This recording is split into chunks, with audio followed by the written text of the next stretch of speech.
गर्मी में बहू का पेड़ के ऊपर और नीचे ठंडा ससुराल। सेजल और निकिता सब्जियां लेकर घर आ रही थी कि तभी रास्ते में कितनी गर्मी लग रही है, ऐसा लग रहा है जैसे जलते हुए कोयले पर चल रहे हैं। सच में चप्पल पहनकर चल रहे हैं तब भी इतनी गर्मी है, अगर कोई नंगे पैर चल दे तो सीधा राख बन जाएगा। ऊपर से घर में जाएंगे तो उमस अलग रहेगी, ना ढंग का पंखा है और ऊपर से घास फूस की बनी छत और ज्यादा गर्मी लगती है। सच में ना घर में रहने का मन करता है ना ही बाहर निकलने का, खास करके धूप में। पर क्या कर सकते हैं, धूप हो चाहे सुनामी आ जाए, घर का काम और बाहर जाकर राशन तो लेना ही पड़ेगा। सेजल और निकिता आपस में बातें करते हुए पसीने से लथपथ घर पहुंचती हैं। दरवाजे पर शर्मिला देखती है। आ गई तुम दोनों बहुएं, इतना भीग क्यों गई हो? मम्मी जी भीगे नहीं है, पसीने की वजह से ऐसी हालत हो गई है। बाहर इतनी गर्मी है कि क्या कहें, ऊपर से घर में आकर और ज्यादा गर्मी लग रही है। सच में बहू, घर तो ऐसा लग रहा है जैसे किसी ज्वालामुखी के ऊपर बना हो। इतनी गर्मी क्यों है? मम्मी जी क्यों ना हम छत पर जो टीन लगा है उसे हटाकर पक्का छत बनवा लें। छत बन जाएगी तो गर्मी कम हो जाएगी और रात में ऊपर सो भी पाएंगे। पागल हो गई है क्या? घर में खाने के पैसे मुश्किल से आते हैं, छत कहाँ से बनेगी? लेकिन मम्मी जी अगर छत नहीं बनवाई तो इस गर्मी में हम लोग रह ही नहीं पाएंगे। जैसा चल रहा है वैसा चलने दो, अभी पैसे नहीं है, कहीं ऐसा ना हो कि कुछ ठीक करने गए उल्टा और परेशानी में फंस गए। ठीक है, जैसा आप कहें। इतना कहकर निकिता और सेजल पानी पीकर सब्जी बनाने लगती हैं। फिर अगले दिन अभी चल गए थे तो आते आते हालत पंचर हो गई थी और आज दोबारा पानी लेने जाना पड़ेगा। सच में ना ढंग की छत है और ना ही घर में पानी की व्यवस्था। इतनी गर्मी, ऊपर से नदी से पानी लेकर आओ। लेकिन अब क्या कर सकते हैं, जो भी हो जाना तो पड़ेगा ही। चलिए मैं चलती हूँ। देवरानी जी आप अकेले क्यों, मैं भी चलती हूँ, साथ जाएंगे तो क्या पता बातें करते समय वक्त बीत जाए।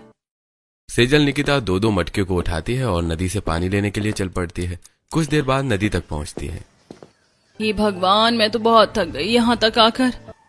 अच्छा हुआ आप साथ आई, वरना अकेले तो मुश्किल हो जाता। जल्दी चलो नहीं तो खाना बनाने में देर हो जाएगी। दोनों नदी से पानी लेकर सर पर मटका रखकर वापस खड़ी नहीं हो पाती हैं कि तभी रास्ते में निकिता को चक्कर आने लगते हैं और दोनों रुक जाती हैं। देवरानी जी मुझे चक्कर आ रहे हैं, रुक के पानी पी लीजिए, शायद थोड़ी राहत मिले। सेजल और निकिता मटका नीचे रखती हैं। निकिता तुरंत मटका उठाकर पूरा पानी पी जाती है। अरे ये क्या, पूरा मटका ही पी गई आप?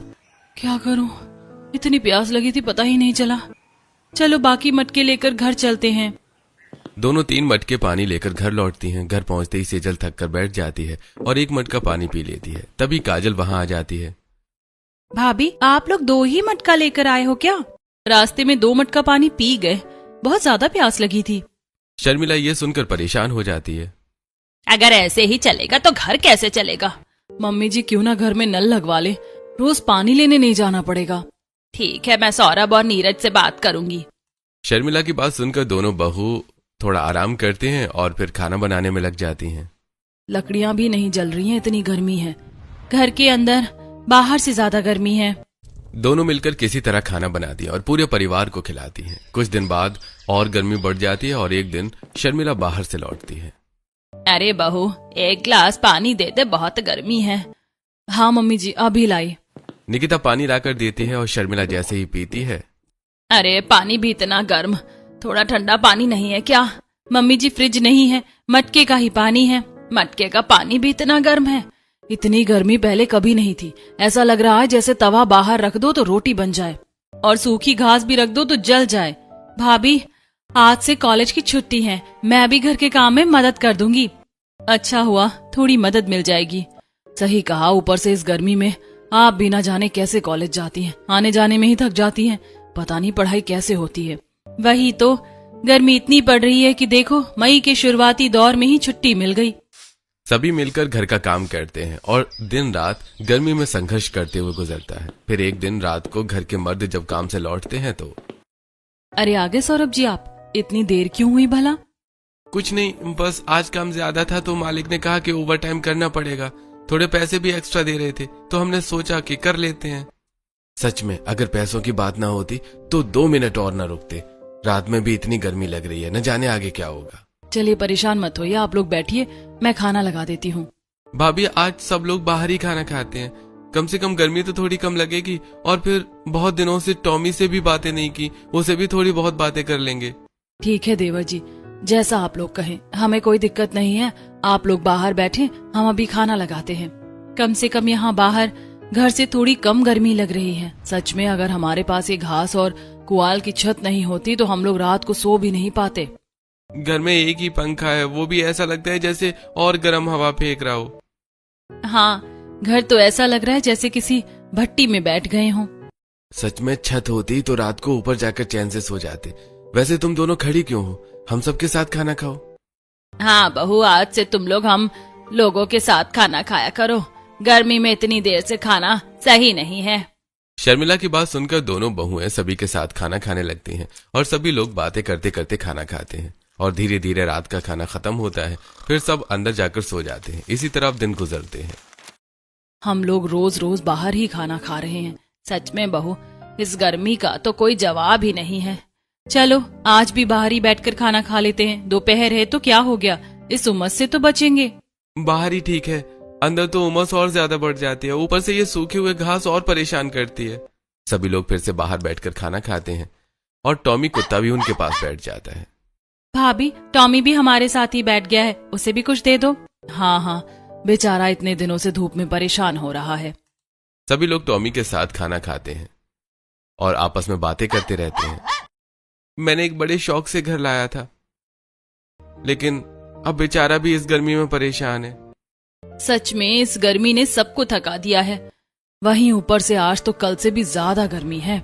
सच में बहू, ऐसा लग रहा है जैसे आग बरस रही हो, सूखी घास में भी आग लग जाए। शर्मिला इतना कहती ही है कि तभी सभी की नजर छत पर पड़ती है, जहां सच में धूप की वजह से आग लग चुकी थी। अरे वो देखो, घर को क्या हुआ? अरे ये घर में आग कैसे लग गई? अरे वो देखो, भूसी जल रही है, सूखी घास में आग लग गई है। जल्दी चलिए, आग बुझानी है। सभी लोग दौड़कर घर की तरफ जाते हैं। तेज धूप में सूखी घास ने आग पकड़ ली होती है और धीरे धीरे पूरा घर जलने लगता है। लोग पानी और मिट्टी डालकर आग बुझाने की कोशिश करते हैं, लेकिन आग फैलती जाती है। ये क्या हो गया? अब कहाँ जाएंगे? काश उस दिन छत बनवा लेते तो आज ये दिन नहीं देखना पड़ता। अब हम बेघर हो गए मम्मी जी। हम बेघर जरूर हो गए हैं, लेकिन जान बच गई, वरना सोचो अगर अंदर होते तो सब जल जाते। अब हम कहाँ रहेंगे? रिश्तेदारों के पास भी जाना मुश्किल है, सब अपने में लगे हैं। अब कुछ तो सोचना पड़ेगा, वैसे तो जिंदगी नहीं चलेगी। सभी बातें कर रहे थे कि तभी वहां कुछ पड़ोसन आती हैं। ये घर कैसे जल गया? ये तो बहुत बुरा हुआ। इतनी तेज धूप थी, सूखी घास ने आग पकड़ ली और पूरा घर जल गया। अब बिना छत के कैसे रहोगे? मदद तो करनी चाहिए थी, लेकिन हमारे भी हाल अच्छे नहीं हैं। मेरे घर पर भी कुछ मेहमान आए, वरना 2-3 दिनों के लिए तो मैं भी मदद कर देती। पड़ोसी बहाने बनाकर चले जाते हैं और परिवार वहीं घर के सामने बैठ जाता है। फिर कुछ समय बाद, अब रोने से कुछ नहीं होगा, हमें अपना रास्ता खुद बनाना पड़ेगा। हमें कहीं ना कहीं जाना होगा, ऐसे सड़क पर नहीं रह सकते। लेकिन कहाँ जाएं? अब तो कोई ठिकाना भी नहीं बचा। पास में एक छोटा जंगल है, वहाँ कुछ दिन रुक सकते हैं। ठीक है, आज रात वहीं चलकर रुकते हैं, कल कुछ न कुछ रास्ता निकालेंगे। अब यही बचा है हमारे पास। पूरा परिवार अपना सामान लेकर जंगल की तरफ निकल जाता है और रात होते होते खाली जंगल तक पहुंच जाता है। हे भगवान, शहर से जंगल तक का सफर भी बहुत मुश्किल था। आज के लिए मूढ़ी और सत्तू ही खाने मिल सकता है। टॉमी भी भूखा है, उसे भी कुछ दे दो, वरना बेचारा हमारे साथ भूख से परेशान हो जाएगा। पहले गर्मी और गरीबी ने कम हालत खराब कर रखी थी, जो अब बेघर भी हो गए हम। इस अंधेरे जंगल में तो मुझे अभी से ही डर लग रहा है, ना जाने कैसे रहेंगे। मम्मी जी आप परेशान मत होइए, मैं सूखी लकड़ियों से आग जला देती हूँ, जंगली जानवर भी नहीं आएंगे और थोड़ी रोशनी हो जाएगी। आधी रात में काजल की नींद खुलती है। भाभी, भाभी देखो, दीदी देखो, हमारे टॉमी को भेड़िया उठा कर ले जा रहा है। उठो उठो, सब उठो। काजल सभी को उठाती है और सभी जैसे ही उठते हैं उनकी नजर भेड़िए पर पड़ती है, जो कुत्ते को अपने मुंह में दबाकर ले जा रहे थे। अरे ये भेड़िया यहाँ कैसे आ गया और ये हमारे कुत्ते को क्यों लेकर जा रहा है? अरे ज्यादा शोर मत करो, वरना ये जंगली भेड़िया हमें भी उठा ले जाएगा। लेकिन हमारा टॉमी कितना वफादार था, उसे ऐसे ले जा रहा है, अच्छा नहीं लग रहा। अपनी आंखों के सामने अपने वफादार कुत्ते के अलग होने का दुख ही अलग है। मुझे भी अच्छा नहीं लग रहा, लेकिन अब क्या कर सकते, भेड़िए को रोक भी नहीं सकते। सभी लोग डर के मारे चुप बैठे रहते हैं और कुछ ही देर में भेड़िया टॉमी को लेकर अपने साथियों के साथ चला जाता है। मम्मी मुझे बहुत डर लग रहा है, आज टॉमी को उठा ले क्या, कल हमें भी उठा ले जाएगा। शुभ शुभ बोलिए, ये क्या बोल रहे हैं आप? पहले ही हम इस तरह बेघर जंगल में रह रहे हैं और आप ऐसा अशुभ बोल रही हैं। पॉजिटिव सोचिए, नेगेटिव नहीं। मम्मी जी गलत नहीं कह रही हैं। जिस तरह भेड़िया ने हमारे कुत्ते टॉमी को उठाया है, कहीं वो इस तरह हमें भी ना उठा ले और ले जाए। आपने सही कहा, हम इतने डर के साथ इस जंगल में नहीं रह सकते। मम्मी जी जैसा सही समझे फैसला आप ही लीजिए। अगर आप कहें तो कल ही जंगल छोड़ देंगे। बहू इसमें कहने की क्या बात है, हम इस जंगल के बाहर सड़क पर रह लेंगे, लेकिन इस डरावने हादसे को अपने सामने देखने के बाद इस जंगल में नहीं रहेंगे। हम कल ही इस जंगल को छोड़कर चले जाएंगे। सभी लोग जंगल छोड़ने का फैसला करते हैं और जैसे तैसे पूरी रात डर के साए में काटते हैं। अगली सुबह सभी जल्दी उठकर जंगल से बाहर निकलने का रास्ता ढूंढने लगते हैं। मम्मी जल्दी चलिए, धूप बढ़ गई तो दिक्कत होगी। नहीं नहीं, ये रास्ता सही नहीं लग रहा। जंगल से बाहर निकलने का रास्ता पीछे की तरफ है। पागल हो गई हो क्या? पीछे नहीं सामने जाना था। आप लोग गलत हो, बाएं तरफ जाना था। कॉलेज ट्रिप में मैं इसी तरफ से आई थी। सभी लोग अलग अलग दिशा बताने लगते हैं और आपस में बहस शुरू हो जाती है। चुप हो जाओ तुम लोग, रास्ता भी भूल गए। अब हम इस डरावने जंगल में जानवरों के बीच कैसे रहेंगे? माँ आप घबराओ मत, हम अलग अलग जाकर रास्ता ढूंढते हैं, शायद कोई रास्ता मिल जाए। शर्मिला और काजल को एक जगह बैठाकर सौरभ, सेजल, निकिता और नीरज जंगल में रास्ता ढूंढने निकलते हैं। मुझे डर लग रहा है, कहीं जंगली जानवर ना मिल जाएं। डरो मत, मैं साथ में हूँ। मुझे नहीं लगता ये बाहर जाने का रास्ता है। सही कह रही हो, लगता है हम और अंदर आ गए हैं। चलो वापस चलते हैं, कहीं हम और न भटक जाएं और परिवार वालों से अलग ना हो जाएं। नीरज और निकिता रास्ता भटक कर वापस शर्मिला के पास लौट आते हैं।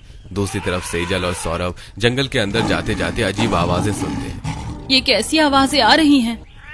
ये जानवरों की आवाजें हैं, लगता है हम अंदर आ गए हैं। देखो वहाँ गुफा है, कहीं हाथी ना रहते हो। अगर हाथी आ गया तो मुश्किल हो जाएगी। चलो वापस चलते हैं, वरना जंगल से बाहर जाने के चक्कर में कहीं इस दुनिया से बाहर न चले जाएं। सेजल और सौरभ भी डरकर वापस लौट आते हैं। इस तरह परिवार की किसी भी सदस्य को जंगल से बाहर जाने का रास्ता नहीं पता होता है। कोई रास्ता मिला? नहीं, ये जंगल भूल भुलैया जैसा है। अब तो यहीं रहना पड़ेगा। मम्मी जी आप चिंता मत करो, मैं लकड़ियाँ जला देती हूँ। मैं पेड़ों से फल तोड़ लाता हूँ, आप लोग कल से भूखे होंगे, खाने का कुछ तो इंतजाम होगा। सेजल आग जलाती है और सौरभ और नीरज फल तोड़ कर लाते हैं। सभी मिलकर खाते हैं। अब इसी तरह से 2-3 दिन बीतते हैं, फिर एक दिन। कब तक ऐसे फल खाकर रहेंगे? जब तक रास्ता नहीं मिलता। आज रात आग बुझने नहीं देंगे, कोई एक जगेगा। ठीक है। परेशान मत हो, मैं रास्ता ढूंढ लूंगा, बस कुछ दिनों की मोहलत दे दीजिए आप लोग मुझे। सभी लोग जंगल में रहकर दिन बिताते हैं और धीरे धीरे वहीं रहने लगते हैं, लेकिन किसी को भी जंगल से बाहर निकलने का रास्ता नहीं मिलता। फिर एक दिन। अब इस जंगल में नहीं रहा जा रहा।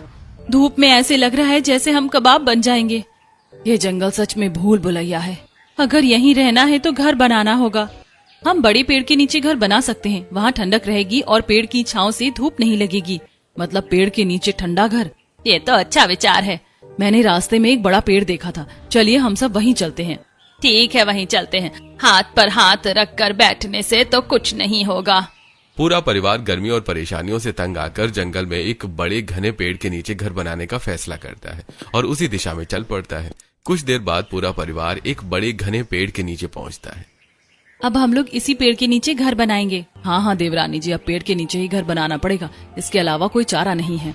अगर पेड़ के नीचे घर बना ही रहे हैं तो ऊपर क्यों नहीं बनाते? हाँ, ऊपर घर बनाएंगे तो रात में जंगली जानवरों से बच पाएंगे। लेकिन दिन में धूप ज्यादा लगेगी, ऊपर रहेंगे तो और गर्मी लगेगी।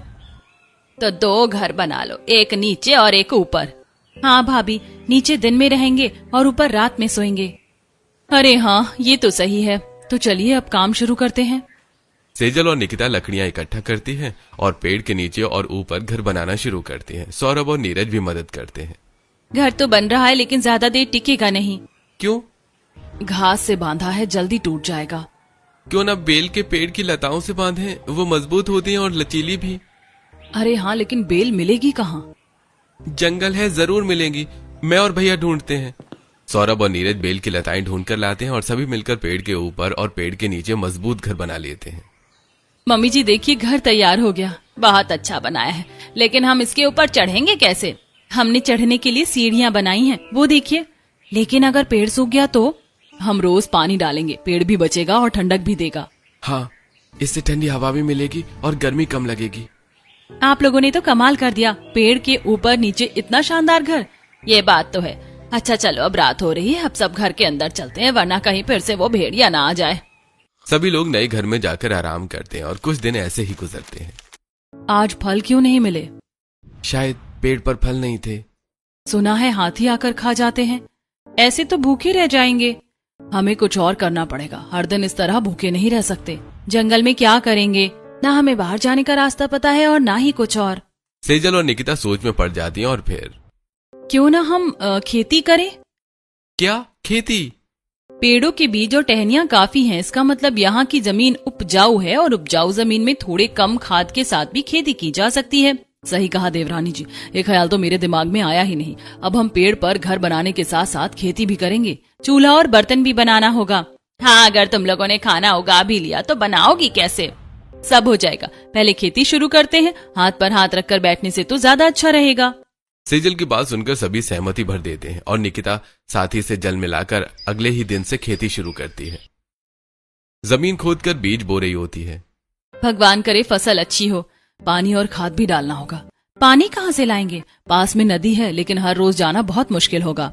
हाँ, सही कहा, अगर हर रोज नदी से पानी लेने जाएंगे तो खेती करने और बाकी सारे काम करने का तो वक्त ही नहीं मिलेगा। क्यों ना नदी का पानी खेत तक ले आए। लेकिन कैसे जेठानी जी? हम नदी से खेत को कनेक्ट करके एक पतली सी नाली जैसी जगह बनाएंगे। 2-3 दिन नदी का पानी उसी नाली में डालेंगे और फिर कुछ दिनों बाद अपने आप नदी खेत तक आने लगेगी। मैंने ज्योग्राफी में पढ़ा था। निकिता की बात सुनकर सेजल खुश होती है और दोनों नदी की तरफ निकल जाती हैं और कुछ देर में पहुंच भी जाती हैं। देखिए, यहाँ पर थोड़ा गड्ढा है, यहीं से जमीन खोदकर हम अपने खेत तक पानी ला सकते हैं। ठीक है, वो रही लकड़ी, उसे नुकीला बनाकर जमीन खोदते हैं और खेत तक रास्ता बनाते हैं। सेजल और निकिता लकड़ी उठाकर पूरे दिन मेहनत करके जमीन खोदती हैं और नदी से खेत तक पानी का रास्ता बना देती हैं। शर्मिला पेड़ के नीचे बने घर में बैठी होती है, तभी पानी के बहने की आवाज सुनाई देती है। ये पानी की आवाज कहाँ से आ रही? कहीं कोई सुनामी तो नहीं आ रही? मुझे बहुत डर लग रहा है, कहीं बाहर ना आ गई हो, क्योंकि कुछ दूर पर नदी बहती है। चलिए बाहर देखने। काजल की बात सुनकर शर्मिला और काजल बाहर निकलती हैं और खेत के पास पानी देखकर हैरान रह जाती हैं। अरे बहू, ये पानी कहाँ से आ रहा है? ऐसा लग रहा है जैसे किसी ने नदी से पानी मोड़ दिया हो। हमने नदी का रास्ता बनाकर पानी को खेत तक ला दिया है, अब रोज पानी लेने नहीं जाना पड़ेगा। अरे वाह, अब तो पहले से भी आसान हो गया। आप लोगों को बाहर दूर जाकर पानी नहीं लाना पड़ेगा, हमारे घर की तरह। हाँ, ये तो है। वैसे आप लोग आराम कीजिए, अभी और काम बाकी है। सेजल और निकिता फिर से खेत में काम करने लगती हैं और धीरे धीरे फसल उगने लगती है। मुझे बहुत खुशी हो रही है, इतनी जल्दी अनाज उग गया। सच में इतने कम दिनों में इतना अच्छा अनाज हैरानियत की बात है। वैसे हाँ, वो तो है, लेकिन शायद ये जंगल है और जंगल तो हमेशा उपजाऊ ही होते हैं, इस वजह से इतनी जल्दी अनाज उग पाए। चूल्हा तो बन जाएगा, बर्तन का क्या करेंगे? क्यों ना हम मिट्टी के बर्तन बनाएं, उसमें खाना बनाना आसान भी होगा और हेल्दी भी। हाँ, जैसे पुराने जमाने के लोग बनाया करते थे, लेकिन इसमें समय लगेगा, तब तक तो रात भी हो जाएगी। काजल की मदद ले लेते हैं, अगर साथ में करेंगे तो जल्दी काम हो जाएगा। सेजल काजल को बुलाती है और तीनों मिलकर मिट्टी के बर्तन और चूल्हा बनाना शुरू करती हैं। भाभी, आप दोनों हमारे लिए इतना सब कुछ कर रही हैं, मैं भी तो आपकी मदद कर सकती हूँ। बल्कि मैं आप दोनों की मदद करूंगी, लेकिन क्या खाना हम खा पाएंगे मिट्टी के बर्तनों में? हाँ, क्यों नहीं, मिट्टी के बर्तन में ठीक वैसे ही खाना खाएंगे जैसे पहले जमाने के लोग खाया करते थे। मैंने भी पढ़ा, ये हेल्दी होता है। हाँ, पुराने समय में सब ऐसे ही खाते थे। तीनों हंसी मजाक करते हुए बर्तन और चूल्हा बना लेती हैं और अगले दिन खाना बनाने की तैयारी करती हैं। अब कुछ ही देर में खाना बन जाएगा और बरसों की भूख मिटेगी। इतने दिनों बाद खाना देखकर सब खुश हो जाएंगे। सेजल और निकिता चूल्हे पर खाना बनाती हैं और कुछ ही देर में सभी को परोसती हैं। भाभी, आप भी बैठकर खाना खाइए, आखिरकार आपने ही तो इतनी मेहनत की है, और फिर आप ही ठंडा खाना खाए तो क्या फायदा। हाँ, अरे तुम लोग भी साथ बैठो, क्योंकि अगर खाना ठंडा हो गया तो घर में भी नहीं कर सकते। सभी की बात सुनकर सेजल और निकिता भी सबके साथ बैठती हैं और सभी खाना खाना शुरू करते हैं। इतने दिनों बाद खाना खाकर सुकून मिला, ना जाने कितने दिनों से पेट में चूहे कूद रहे थे। अब लग रहा है पेट भरा है, वरना फल खाकर तो बस प्रोटीन मिलता था। खाने की खुशबू कमाल की है और खाना लाजवाब। हमारी पत्नियां बहुत समझदार हैं। हाँ, वो तो हैं। इन लोगों ने इस घने जंगल में भी पेड़ पर ठंडक देने वाला घर और खाने के लिए मिट्टी के बर्तन सब कुछ का इंतजाम कर दिया। नहीं नहीं, इन सब में तारीफ की कोई जरूरत नहीं है, ये तो हमारा फर्ज था। अब शायद यही जंगल हमारा घर है, तो अपने घर को सजा कर रखना और उसकी जरूरतें पूरी करना हमारी ही जिम्मेदारी है, क्योंकि इसके अलावा हमारा कोई रहने का स्थान नहीं है। आपने तो जंगल को घर बना दिया, अब घर की कमी भी कम ही महसूस होती है। सभी बहू की तारीफ करते हैं और कुछ देर बाद रात में सभी खाना खाकर पेड़ पर बने घर में सोने चले जाते हैं। फिर आधी रात को मेरी कमर टूट गई इस घर में सोते सोते। भगवान इतनी मेहनत की है, अब उन्हें कुछ कह भी नहीं सकती, लेकिन पहले इस घर में ठंडक हो पर एक ढंग का बिस्तर नहीं है। क्या हुआ मम्मी जी, कुछ परेशानी है क्या? ये घर सख्त है, मुझे मुलायम बिस्तर की आदत है। शर्मिला सो जाती है और सेजल और निकिता बात करती हैं। मम्मी जी को दिक्कत हो रही है, ऊपर से उनकी उम्र हो गई है, इस तरह उनकी कमर के साथ लापरवाही नहीं कर सकते। हम एक काम करते हैं, घास का बिस्तर बना सकते हैं, लेकिन घास सूख जाएगी तो वो भी लोगों को धसेगी। हम रोज पानी डालेंगे, ठंडक भी रहेगी और घास पेड़ की तरह हरी भरी भी। सही कहा, तो कल ही हम घास का बिस्तर बनाएंगे। क्या फैसला लेकर बहुएं भी सो जाती हैं और अगले दिन दोनों घास को आपस में जोड़कर बड़ी मेहनत के साथ घास का बिस्तर बनाती हैं। अरे ये बिस्तर कहां से आया? हमारे इस पेड़ के घर में तो बिस्तर ही नहीं था, हमने तो नहीं लाया। ये घास का बिस्तर है, हमने अपने हाथों से बनाया है। मम्मी जी, आपको और बाकी सबको परेशानी ना हो इसलिए। क्या सच में घास का इतना मुलायम और अच्छा बिस्तर वो भी तुम लोगों ने बनाया है? अरे तुम लोगों को सिखाया किसने? मम्मी जी के लिए बनाया है, और फिर सीखने की क्या बात है। गरीबी और मजबूरी हर एक चीज दिखा और सिखा देती है। तुम लोग मेरा कितना ख्याल रखती हो। भगवान ने चाहे हम पर जितनी भी मुसीबत दी हो, लेकिन तुम दोनों जैसी बहू देकर सारी मुसीबत का हल भी दिया है। बस मम्मी जी, अब बातें मत कीजिए और सो जाइए। वैसे भी अगर हम अच्छी हैं तो हमारी सास भी तो अच्छी हैं। पूरा परिवार बहू की तारीफ करता है और कुछ देर बाद सभी घास के बने बिस्तर पर जाकर आराम से सो जाते हैं। अब इसी तरह दिन बीतते हैं और फिर कुछ दिनों के बाद भाभी देखो ना, कितनी ठंडी ठंडी हवाएं आ रही है। जब हम अपने असली घर में रहा करते थे तब तो धूप ही धूप हुआ करती थी। ठंडी हवा इसलिए आ रही है क्योंकि हमने ऊंचाई में घर बनाया है और ऊंचाई पर हमेशा हवा ज्यादा आती है। हाँ, और ऊपर से पेड़ की पत्तियों की वजह से धूप भी नहीं लग रही, इस वजह से घर बिल्कुल ठंडक देने वाला है। घर है पेड़ के ऊपर तो क्या हुआ, लेकिन ये घर हमारे पुराने घर से भी ज्यादा अच्छा है। बहू, अगर इसी तरह चलता रहा तो तुम लोगों ने खेती बाड़ी भी अच्छी तरह से की है, तो फिर हमें दोबारा किसी भी परेशानियों का सामना नहीं करना पड़ेगा। हम यहीं रह जाएंगे। सच में यह हवा खाकर तो पूरा मन ठंडा हो गया। बात तो सही है, लेकिन तुम लोग बस कुछ ही चीजों की खेती करते हो, सब्जियों की और धान की। आखिरकार पूरी जिंदगी सब्जी खाकर तो नहीं बीतेगी, हमें और भी चीजों की जरूरत पड़ेगी, तो हम उन सब का क्या करेंगे?